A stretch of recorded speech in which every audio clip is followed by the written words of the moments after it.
Ah, ótima pergunta aqui do RR Matos, né? Henrique, sabe se tem alguma ligação barra semelhança entre as pirâmides do Egito e as demais pirâmides do mundo? Essa é uma pergunta muito boa, porque é uma pergunta que sempre aparece quando a gente fala de Egito, né? De pirâmides, melhor dizendo, egípcias, que é a questão de ter pirâmides em vários lugares, né? Então, deixa eu compartilhar a tela aqui. A gente tem, por exemplo, as pirâmides do Egito, que tem essa forma, né? A gente tem pirâmides, as pirâmides da Núbia, ou atualmente as pirâmides do Sudão, né?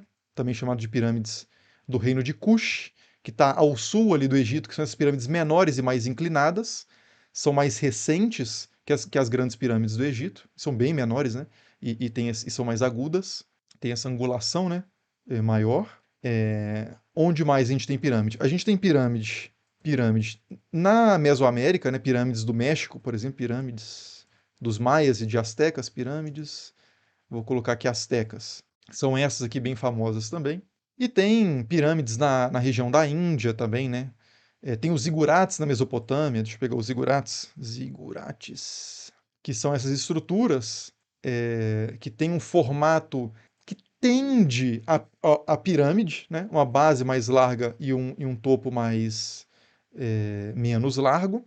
Enfim, a gente tem pirâmides em vários lugares. Agora, qual que é a relação entre essas várias pirâmides? No caso das pirâmides egípcias, então vou colocar de novo, pirâmide do Egito, nem precisa, pirâmide do Egito, nem precisa escrever pirâmide, né? Se escrever Egito já vem imagem de pirâmide. Você tem as pirâmides egípcias e as pirâmides da Núbia.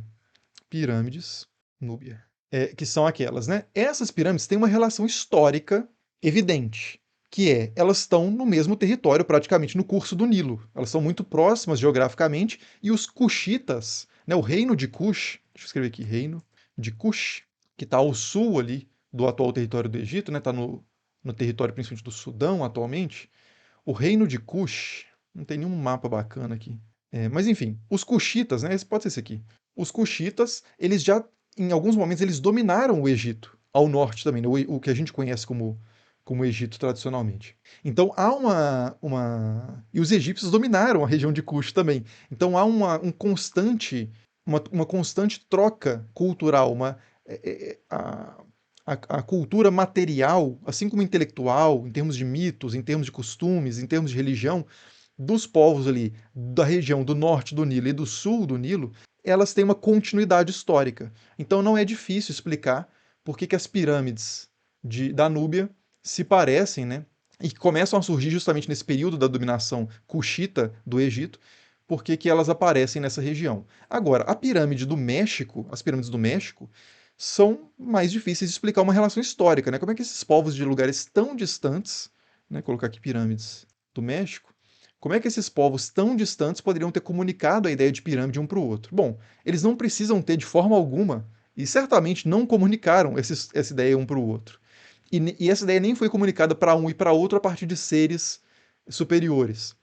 O que acontece é que, antes disso, né, elas têm um propósito diferente daquelas pirâmides núbias, que servem também como monumentos fúnebres, assim como as egípcias. As pirâmides do México, elas são templos. A pirâmide do México, nada mais, as pirâmides maias, né, e astecas, nada mais são do que um templo, aqui o templo aqui em cima, né? Um templo elevado.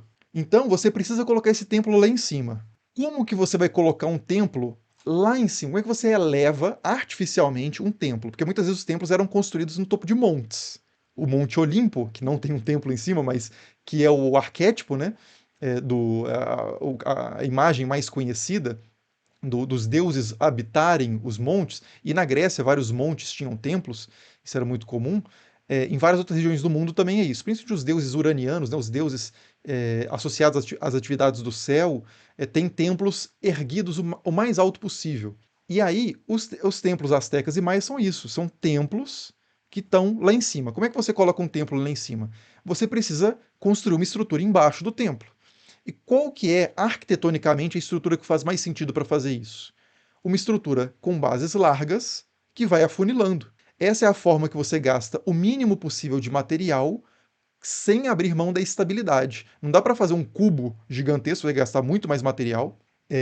A questão da escada, né, que ajuda você a chegar no templo, se for um cubo, também dificulta. Então você vai fazer uma coisa que é uma base mais larga que vai afunilando para chegar em cima. A forma básica de empilhar qualquer coisa, pedras empilhadas. Se eu jogar só isso, pedras empilhadas, a base mais larga, o topo mais afunilado. Você não vai fazer essa estrutura ao contrário, porque isso não vai durar nem um segundo. Então a tendência em fazer construções é bases largas, o topo mais estreito. E aí, no caso dos zigurates, é a mesma coisa, zigurates. Os zigurates também são templos. Os zigurates, eles têm o templo lá em cima, eles têm um templo e eles são artificialmente levados na direção do céu. E você precisa de escadas para chegar lá em cima, né? Como que você faria uma coisa diferente disso? Daria para colocar um poste segurando o templo? Não dá, arquitetonicamente não dá. Então aqui, ó, Mestre Karim. Quem é fã de Dragon Ball aí? Karim. Deve ser assim, né? Karim. O Mestre Karim, que é esse gato, ele vivia numa região elevada também, só que não era uma pirâmide. Vamos ver se eu acho aqui. Isso. Era isso, né? É uma estrutura que ela é fina embaixo, e aí ela chega lá no céu e ela é grande assim. E aí você precisa ser muito bom para chegar lá em cima, né? Essa que é a ideia do templo da casa, né? Do mestre Karin do Dragon Ball. Só que isso é inviável arquitetonicamente, né? Então, assim, quando a gente fala do mundo real, se você quer fazer um objeto muito alto, você vai fazer uma pirâmide. Quer dizer, não precisa ser uma pirâmide, ela pode ter uma base circular. Aí é uma outra opção de construção, né? Mas ela vai ter uma base sempre mais larga e um topo mais afunilado. Então essas semelhanças têm a ver com a questão da física mesmo, né?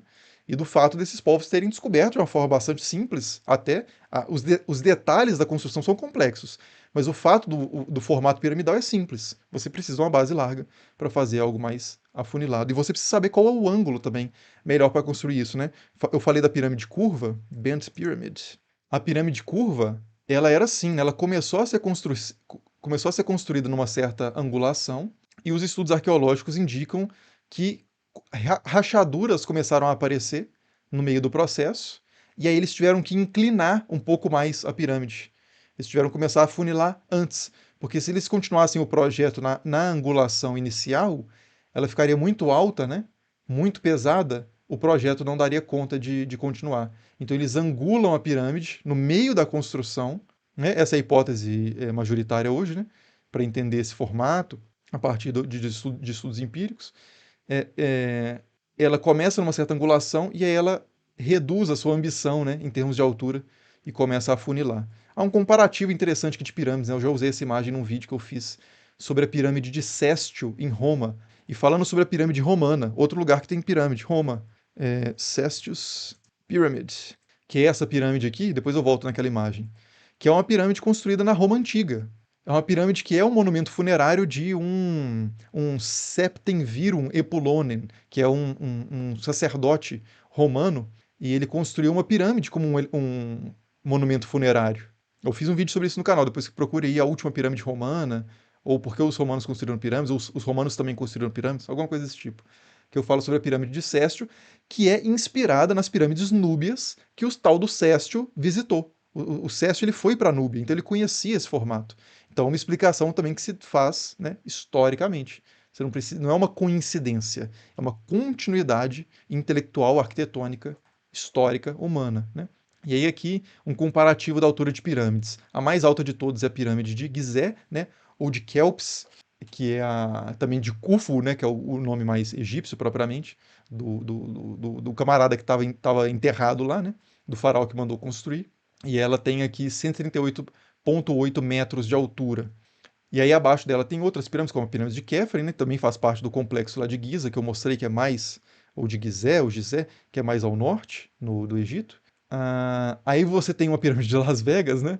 Mas aqui a pirâmide vermelha, que é de fato antiga, né? Que eu falei da região ali da Dashur, que é uma região um pouco mais ao sul, assim como a pirâmide curva, que é a Bent Pyramid, né? Que eu mostrei também que é essa pirâmide de Dashur, a pirâmide curva, né? Aqui, 3. Ela está em rosa aqui. E você vê a angulação aqui dela mudando também. Eles representaram exatamente o formato. Outras pirâmides interessantes. Uma pirâmide mexicana, que é essa pirâmide aqui, que é a pirâmide do Sol, ela já tem 75 metros. Ela está aqui 10, né? Aqui, essa pirâmide aqui, que já é metade da altura praticamente da grande pirâmide de Gizé. Tem a pirâmide de Miquerinos, também faz parte do complexo, né, de Giza. A pirâmide de Djoser, que é uma das mais antigas, na região de Saqqara ou Saqqara, que eu mostrei também. Outra pirâmide mexicana. A pirâmide de Sestro está aqui, bem menorzinha, né? E bem inclinada. E a título de comparação, a pirâmide do Louvre, que está em cima, que faz parte, está na superfície ali, né? O Louvre ele é meio underground, ele é meio subterrâneo, e você tem a pirâmide. Tem uma parte, né, melhor dizendo, do Louvre que é subterrânea, e tem a parte do palácio também, né?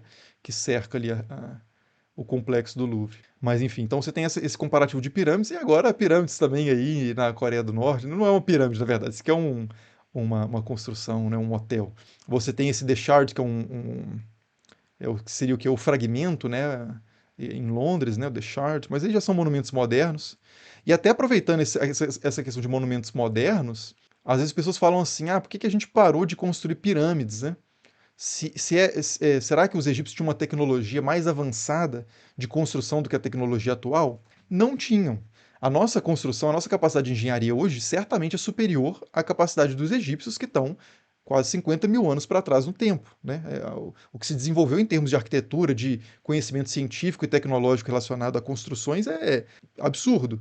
Em termos de material. Então, por que que as pessoas não fazem então mais pirâmides? Porque não tem sentido. Por que que você faria uma pirâmide? O que é difícil de fazer hoje é fazer com a tecnologia egípcia antiga uma pirâmide. Isso a gente não sabe como fazer. Mas é porque a técnica se perdeu, não é porque é uma coisa impossível, ou que a nossa engenharia esteja aquém. O que acontece é que as pessoas, quando vão tentar fazer esses experimentos de reconstrução de pirâmides, para entender historicamente como elas foram construídas, elas não empregam a tecnologia e engenharia atual. Faz parte, né, do exercício não usar tecnologia posterior àquele período. Aí a gente não consegue, beleza. Agora, se pudesse usar toda a tecnologia de engenharia atual e materiais de engenharia atual para fazer pirâmides hoje, a gente faria uma pirâmide infinitamente maior do que as pirâmides egípcias, mas não tem nenhum sentido social, nenhuma demanda de ninguém nesse sentido para custear um projeto desse. Né? Por isso que a gente não tem pirâmides atualmente, mas é uma questão de decisão, não é uma questão de limitação.